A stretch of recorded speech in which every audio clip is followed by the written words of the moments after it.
പ്രിയമുള്ളവരെ, രാഹുൽ മാങ്കൂട്ടത്തിനെതിരെ ലൈംഗിക വിവാദ ആരോപണമുണ്ടാകുമ്പോൾ കോൺഗ്രസിലെ ഒരു വിഭാഗം നേതാക്കന്മാർ അയാളെ ശത്രുക്കൾക്ക് മുന്നിലേക്ക് വലിച്ചിട്ട് കൊടുത്തുകൊണ്ട് അവർക്ക് ചവിട്ടിമെതിക്കുവാൻ അല്ലെങ്കിൽ കടിച്ചു കീറുവാൻ അവസരം നൽകിക്കൊണ്ട് തങ്ങൾ സ്വയം ഹരിചന്ദ്രന്മാരും നല്ലവരുമാണ് എന്ന് വരുത്തി തീർക്കാൻ ശ്രമിക്കുകയുണ്ടായി. മിക്കപ്പോഴും ഇത്തരം നേതാക്കന്മാർക്കെതിരെ ഇതിനേക്കാൾ വലിയ ആരോപണങ്ങൾ നേരത്തെ ഉണ്ടായിട്ടുള്ളതാണ്. അന്ന് ഈ ഫേസ്ബുക്കും വാട്സപ്പും ഒന്നും ഇല്ലാത്തത് കൊണ്ട് രക്ഷപ്പെട്ടവരാണ് അവർ. അതുകൊണ്ട് തന്നെ അവർക്കെതിരെയുള്ള തെളിവുകൾ ഒന്നും അവശേഷിക്കുന്നില്ല. പക്ഷേ അന്നത്തെ ദൃശ്യമാധ്യമങ്ങൾ ഇതുമായി ബന്ധപ്പെട്ട വലിയ ചർച്ചകൾ നടന്നിട്ടുണ്ട് അക്കാലത്ത്. അതിൻ്റെയൊക്കെ അലയലുകൾ ഇന്നും തുടരുന്നുണ്ട് എന്നതാണ് യാഥാർത്ഥ്യം. പക്ഷേ അവരിൽ പലരും ഇപ്പോൾ രാഹുൽ മാങ്കൂട്ടത്തിലിനെ എതിരെ ഉയർന്ന ആരോപണങ്ങളുടെ പേരിൽ രാഹുൽ മാങ്കൂട്ടത്തിൽ മത്സരിക്കേണ്ട എന്ന വലിയ ഒരു തീരുമാനമെടുക്കുന്നു എന്നതാണ് ഏറ്റവും പ്രധാനപ്പെട്ട ഒരു വിരോധാഭാസമായ കാര്യം. എന്തായാലും ഇന്ന് അതുപോലെയുള്ള ഒരാളുടെ പ്രതികരണം ഉണ്ടാകുന്നു. അത് പി ജെ കുര്യനാണ്. പി ജെ കുര്യൻ ഈ ആരോപണം ഉന്നയിച്ചതിന് ശേഷം, അതായത് രാഹുൽ മാങ്കൂട്ടത്തിൽ അടുത്ത പ്രാവശ്യം പാലക്കാട് നിന്ന് മത്സരിക്കുകയില്ല, അങ്ങനെ മത്സരിക്കുവാൻ പാർട്ടി അനുവദിക്കില്ല എന്ന് പറഞ്ഞതിന് ശേഷം പി ജെ കുര്യനും രാഹുൽ മാങ്കൂട്ടത്തിലും ഇന്ന് ഒരു ചടങ്ങിൽ വെച്ച് കാണുന്ന രംഗം ദൃശ്യമാധ്യമങ്ങൾ സംപ്രേഷണം ചെയ്യുകയുണ്ടായി. രാഹുൽ മാങ്കൂട്ടത്തിൽ പി ജെ കുര്യൻ്റെ കാതിൽ എന്തൊക്കെയോ മന്ത്രിക്കുന്നുണ്ട്. 10 മിനിറ്റോളം ആ ചർച്ച രാഹുൽ മാങ്കൂട്ടത്തിലും ഒപ്പം പി ജെ കുര്യനും തമ്മിലുള്ള ചർച്ച നീളുന്നുണ്ട്. രാഹുൽ മാങ്കൂട്ടത്തിനും പി ജെ കുര്യൻ്റെ ചെവിയിൽ എന്തൊക്കെയോ പറയുന്നുണ്ട്. എന്തായാലും പി ജെ കുര്യൻ്റെ പഴയ സംഭവവികാസങ്ങളെയൊക്കെ ഒന്ന് ഓർമ്മിപ്പിക്കുകയായിരിക്കും രാഹുൽ മാങ്കൂട്ടത്തിൽ എന്നാണ് തോന്നുന്നത്. കാരണം പി ജെ കുര്യൻ ഇതിനേക്കാളുമൊക്കെ വലിയ ആരോപണങ്ങൾ നേരിട്ടിട്ടുള്ള ആളാണ്. നമുക്കറിയാം 1996 സൂര്യനെല്ലി കേസ് പൊട്ടിപ്പുറപ്പെടുമ്പോൾ അതിൽ ആരോപണ വിധേയനായ ഒരാളാണ് പി ജെ കുര്യൻ. അതിൽ ഇരയായ പെൺകുട്ടി പി ജെ കുര്യൻ്റെ പേര് പറയുന്നുണ്ട്. പക്ഷെ പി ജെ കുര്യനെ പോലെ ഉന്നതനായ ഒരാളെ ആരോപണ വിധേയനാക്കിയാൽ ഈ കേസ് ബലപ്പെടില്ല എന്ന് പറഞ്ഞ് അന്നത്തെ അന്വേഷണ ഉദ്യോഗസ്ഥൻ ആ പെൺകുട്ടിയെ ഇതിൽ നിന്ന് പിന്മാറ്റിപ്പിക്കുന്നു എന്ന ചില വാദഗതികളൊക്കെ ഉണ്ട്. മാത്രമല്ല, അന്ന് രാജ്യസഭാ ഉപാധ്യക്ഷനായിരുന്ന പി ജെ കുര്യനെ രാജിവെപ്പിക്കണം ഈ കേസിൽ എന്നതിൻ്റെ പേരിൽ വലിയ പ്രക്ഷോഭങ്ങളൊക്കെ നടന്നിട്ടുണ്ടായിരുന്നു. അന്ന് സുപ്രീം കോടതി ഈ കേസിൽ പി ജെ കുര്യനെ കുറ്റവിമുക്തനാക്കി എന്ന് പറഞ്ഞ് കോൺഗ്രസ് പാർട്ടി അദ്ദേഹത്തെ സപ്പോർട്ട് ചെയ്തു എന്നതാണ് ഏറ്റവും പരമപ്രധാനമായ യാഥാർത്ഥ്യം.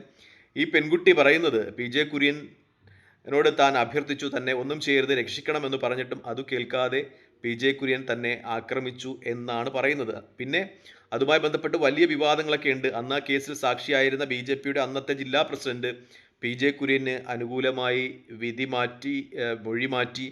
പിന്നെ NSS ഈ കേസിൽ പി ജെ കുര്യൻ അനുകൂലമായി ഇടപെട്ടിട്ടുണ്ട്. പി ജെ കുര്യൻ NSSും കോൺഗ്രസ് പാർട്ടിയും തമ്മിൽ തർക്കങ്ങൾ ഉണ്ടാകുമ്പോൾ NSSനൊപ്പം നിൽക്കുന്നത് അതുകൊണ്ടാണ് എന്ന രീതിയിലൊക്കെയുള്ള ചർച്ചകൾ വരുന്നുണ്ട്. അതുപോലെ ഈ കേസിലെ പ്രതിയായ ധർമ്മരാജൻ ആദ്യം മൊഴി നൽകിയത് പി ജെ കുര്യനെ ഈ ധർമ്മരാജൻ്റെ വാഹനത്തിൽ ഈ പെൺകുട്ടിയെ തട്ടിക്കൊണ്ടുപോയി പാർപ്പിച്ചിരുന്ന കുമളി ഗസ്റ്റ് ഹൗസിൽ താൻ കൊണ്ടുചെന്നാക്കിയെന്നാണ്. പക്ഷേ പിന്നീട് ധർമ്മരാജൻ മൊഴി മാറ്റി പറഞ്ഞു, താൻ മദ്യപിച്ച് ലക്ക് കെട്ടതിൻ്റെ പേരിലാണ് അങ്ങനെ പറഞ്ഞതെന്ന്. അതുപോലെ പിന്നീട് അന്വേഷണ ഏജൻസികൾ പറഞ്ഞത് പി ജെ കുര്യൻ ഈ കുമളിയിൽ എത്തുവാൻ സാധ്യതയില്ല, കാരണം അദ്ദേഹത്തിൻ്റെ വീട്ടിൽ നിന്ന് മറ്റാർക്കോ ഫോൺ ചെയ്തിട്ടുണ്ട്, ആ സമയപരിധി വെച്ച് കുമളിയിലെത്തുവാൻ സാധ്യതയില്ല എന്നൊക്കെ കാര്യങ്ങൾ പറഞ്ഞാണ് അദ്ദേഹത്തെ ഈ സൂര്യനെല്ലി കേസിൽ നിന്ന് കുറ്റവിമുക്തനാക്കുന്നത് എന്ന ഒരു യാഥാർത്ഥ്യമുണ്ട്. എന്തായാലും പിന്നെ ഇതുമായി ബന്ധപ്പെട്ട ഒരു കാര്യം നടക്കുന്നതെന്ന് വെച്ചാൽ MM ലോറൻസ് എന്ന് പറയുന്ന സമുന്നതനായ CPM നേതാവിൻ്റെ ഒരു പ്രസ്താവനയാണ്. അദ്ദേഹം പറയുന്നത് ഒരുപക്ഷെ EK നായരുടെ കാലിൽ വീണിട്ടുണ്ടാകാം പി ജെ കുര്യൻ, അങ്ങനെയായിരിക്കാം ഒരുപക്ഷെ ഈ കേസിൽ നിന്ന് പി ജെ കുര്യൻ ഊരിയതെന്നാണ്. കാരണം EK നായർ മുഖ്യമന്ത്രി ആയിരുന്ന സമയത്താണ് പി ജെ കുര്യനെ ഈ കേസിൽ നിന്ന് കുറ്റവിമുക്തനാക്കുന്നത് എന്ന ഒരു യാഥാർത്ഥ്യമുണ്ട്. പിന്നീട് ഈ സൂര്യനെല്ലി കേസിൽ ഇരയായ പെൺകുട്ടി, അവർക്ക് സെയിൽസ് ടാക്സ് വകുപ്പിൽ ജോലി കിട്ടി. പിന്നീട് അവിടെ പണം തട്ടിയതുമായി ബന്ധപ്പെട്ട കേസിലൊക്കെ അറസ്റ്റിലാകുകയും സസ്പെൻഡ് ചെയ്യുകയും ഒക്കെ ചെയ്യുന്നുണ്ട്. അതും പി ജെ കുര്യൻ്റെ മേൽ ആരോപിക്കപ്പെടുന്നുണ്ട്. പി ജെ കുര്യൻ്റെ സ്വാധീനമൊക്കെ ഉൾപ്പെടുത്തി ഈ പി ജെ കുര്യനെതിരെ ഈ പെൺകുട്ടി തന്നെ പീഡിപ്പിച്ചു എന്ന് മൊഴി നൽകിയതിൻ്റെ പേരിൽ ആ പെൺകുട്ടിയെ മനഃപൂർവ്വം കേസിൽ കുടുക്കിയതാണ് എന്ന രീതിയിലൊക്കെയുള്ള ചില ആരോപണങ്ങൾ പി ജെ കുര്യന് നേരെ ഉയർന്നുണ്ട്. അപ്പോൾ പി ജെ കുര്യന് നേരെയും ഇത്തരം വലിയ ലൈംഗിക അപവാദ ആരോപണങ്ങൾ ഉയരുന്നുണ്ട്. പിന്നീട് അദ്ദേഹത്തെ കുറ്റവിമുക്തനാക്കി. അതിൽ തന്നെ ഒരുപാട് ചർച്ചകളും മറ്റും ആരോപണങ്ങളും ഒക്കെ വരുന്നുണ്ട്, ഇടപെടലുണ്ടെന്നൊക്കെ പറയുന്നുണ്ട്. അതുപോലൊരു കേസല്ല ഒരിക്കലും രാഹുൽ മാങ്കൂട്ടത്തിനെതിരെ വരുന്നത് എന്നത് യാഥാർത്ഥ്യമാണ്. ഇത് ഉഭയകക്ഷി സമ്മതപ്രകാരമുള്ള ഒരു ലൈംഗിക ബന്ധം. അത് രാഹുൽ മാങ്കൂട്ടത്തിനെ ന്യായീകരിക്കുകയല്ല. പക്ഷേ രാഹുൽ മാങ്കൂട്ടത്തിൻ്റെ കേസ് വ്യത്യസ്തമാണ്. രാഹുൽ മാങ്കൂട്ടം ആ സ്ത്രീയുടെ സമ്മതപ്രകാരം ലൈംഗിക ബന്ധത്തിൽ ഏർപ്പെടുന്നതാണ്. പിന്നെ ഗർഭിണിയാകുന്നു, ഗർഭചിത്രം നടത്തുവാൻ രാഹുൽ മാങ്കൂട്ടത്തിൽ നിർബന്ധിക്കുന്നു എന്നൊക്കെയാണ് കേസ്. ആ പെൺകുട്ടി വിവാഹിതയായിരുന്നു. അതൊക്കെയാണ് കേസ്. പക്ഷേ അതിൽ നിന്നും തികച്ചും വ്യത്യസ്തമാണ് PJ കുര്യന് നേരെ ഉയർന്ന ആരോപണങ്ങൾ എന്നതാണ് ഏറ്റവും പരമപ്രധാനമായ യാഥാർത്ഥ്യം. അത് സൂര്യനെല്ലിയിൽ എന്ന് പറയുന്നത് പ്രായപൂർത്തിയാകാത്ത 8ാം ക്ലാസ്സിലോ 9ാം ക്ലാസ്സിലോ പഠിക്കുന്ന ഒരു പെൺകുട്ടിയായിരുന്നു. വളരെ ദുരൂഹവും ദുരുദ്ദേശവുമായിരുന്നു ഉദ്ദേശങ്ങൾ.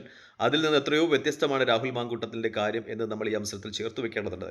ഞാനീ പറഞ്ഞു വരുന്നത് രണ്ടും ആരോപണങ്ങളായിരിക്കാം. കാരണം രണ്ടും നിയമത്തിൻ്റെ മുമ്പിൽ ശിക്ഷിക്കപ്പെട്ടില്ല. പക്ഷേ അതിനേക്കാൾ രാഹുൽ മാങ്കൂട്ടത്തിനേക്കാൾ എത്രയോ കടുത്തതായിരുന്നു PJ കുര്യന് നേരെയുള്ള ആരോപണം എന്നത് യാഥാർത്ഥ്യമാണ്. പക്ഷേ PJ കുര്യൻ അതൊക്കെ മറന്നിട്ട് ഇപ്പോൾ ഒരു രാഷ്ട്രീയ ലാഭത്തിന് വേണ്ടി അല്ലെങ്കിൽ രാഹുൽ മാങ്കൂട്ടത്തിനെതിരെയുള്ള വ്യക്തിവിരോധം തീർക്കുന്നതിന് വേണ്ടിയോ നേരത്തെ യൂത്ത് കോൺഗ്രസുകളിൽ പ്രവർത്തിക്കുന്നില്ല എന്ന പേരിൽ PJ കുര്യനും രാഹുൽ മാങ്കൂട്ടത്തിലും തമ്മിൽ ചില വാഗ്വാദങ്ങളൊക്കെ ഉണ്ടായിരുന്നു. അതിൻ്റെ തുടർച്ചയ്ക്ക് വേണ്ടിയിട്ട് രാഹുൽ മാങ്കൂട്ടത്തിൻ്റെ രാഷ്ട്രീയ ഭാവി അവതാളത്തിലാക്കുവാനുള്ള ചില പരാമർശങ്ങൾ PJ കുര്യൻ്റെ ഭാഗത്തു നിന്നുണ്ടാകുന്നു എന്നാണ് ഏറ്റവും പരമപ്രധാനമായ വാസ്തവം. കേരള രാഷ്ട്രീയത്തിൽ ഇത്തരം ഒരുപാട് ആരോപണങ്ങളൊക്കെ ഉയരാറുന്നുണ്ട്. അതിൽ പിന്നെ കോടതിയൊക്കെ ഇടപെട്ട് നിരപരാധിയൊക്കെ എന്നൊക്കെ പറഞ്ഞ് ആരോപണ വിധിയിലൊക്കെ വെറുതെ വിടുന്ന സമ്പ്രദായങ്ങളുണ്ട്. അതൊക്കെ സ്വാധീന ഫലമാണ് എന്ന രീതിയിൽ ചർച്ചകളും ഉയരാറുണ്ട് എന്നത് വാസ്തവമാണ്. എന്തായാലും രാഹുൽ മാങ്കൂട്ടത്തിൻ്റെയും PJ കുര്യൻ്റെയും കാര്യം നമ്മൾ ചർച്ച ചെയ്യുമ്പോൾ രണ്ടും വ്യത്യസ്ത രീതിയിലുള്ള ആരോപണങ്ങളാണ്.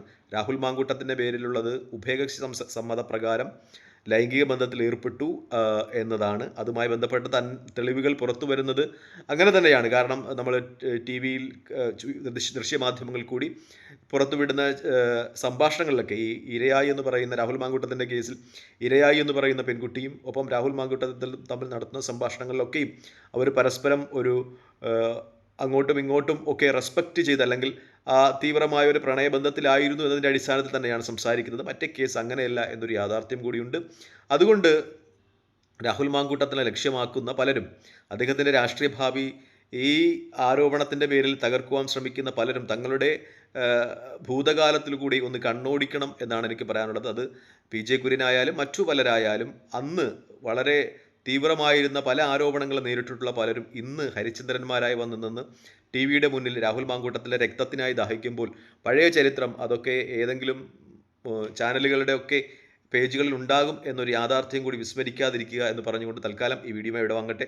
മറ്റൊരു വീഡിയോയുമായി കാണുന്നവരെ നന്ദി, നമസ്കാരം, ജയ് ഹിന്ദ്. വീഡിയോ ഇഷ്ടപ്പെടുന്നുണ്ടെങ്കിൽ ലൈക്ക് ചെയ്യുക, ഷെയർ ചെയ്യുക, കമൻറ്റ് ചെയ്യുക. കാരണം ഈ ചാനലിൽ നിന്ന് റിപ്പോർട്ട് വരുന്നുണ്ട്, അതുകൊണ്ട് പൂട്ടിപ്പോകാൻ സാധ്യത കൂടുതലാണ്. അതുകൊണ്ട് പരമാവധി കാണുന്ന ആൾക്കാർ ലൈക്ക് ചെയ്ത് പോകുക, കമൻറ്റ് ചെയ്യുക. അത് എൻ്റെ ചാനൽ നിലനിർത്താനുള്ള ഏറ്റവും പ്രധാനപ്പെട്ട ഘടകങ്ങളിലൊന്നാണ്. നിങ്ങളുടെ ലൈക്കും കമൻറ്റുമായിരിക്കും ഒരു പക്ഷേ ചാനൽ നിലനിർത്തുക. തൽക്കാലം ഈ വീഡിയോയുമായി ഇവിടെ വാങ്ങുന്നു. മറ്റൊരു വീഡിയോയുമായി കാണുന്നവരെ നന്ദി, നമസ്കാരം, ജയ് ഹിന്ദ്. വീഡിയോ ഇഷ്ടപ്പെടുന്നുണ്ടെങ്കിൽ ലൈക്ക് ചെയ്യുക, ഷെയർ ചെയ്യുക, കമൻറ്റ് ചെയ്യുക. മറ്റൊരു വീഡിയോയുമായി കാണുന്നവരെ ജയ് ഹിന്ദ്.